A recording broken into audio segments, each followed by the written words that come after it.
týchto chvíľach odštartoval veľký maratón dobrovoľníckych aktivít na Slovensku. Ide o podujatie a projekt s názvom 72 hodín bez kompromisu. Všimol som si, že treba niečo robiť a že chcem niečo robiť, ale nikdy som na to nemal čas ani príležitosť, lebo nemôžem sa sám zobrať a ísť niečo robiť, lebo to je také o ničom. A som rád, že som sa dostal do toho mládežníckeho parlamentu, lebo práve toto je o tom, že sa niečo robí.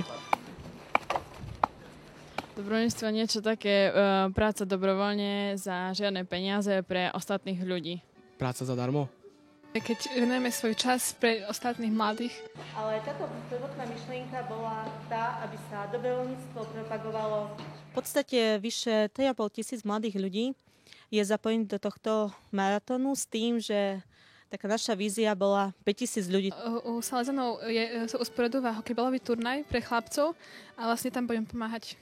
Spievať so zborom a s našou kapelou od Salesianov. Hrám s kapelou. Neviem, čo s tým spravíte. Zatiaľ. Ale podľa mňa, keby sme sa veľmi posnažili, tak ja si myslím, že to ihrisko dáme dokopy za 72 sekúnd.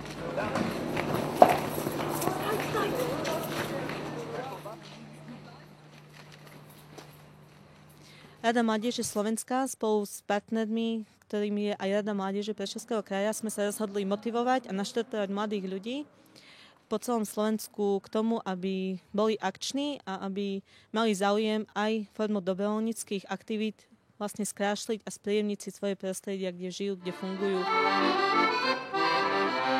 Sa vlastne venujem ostatným mladým ľuďom a baví ma to, takže mám dobrovoľníctvo rada. Že by som chcela pomáhať, kde môžem. Robiť niečo pre druhých. A kde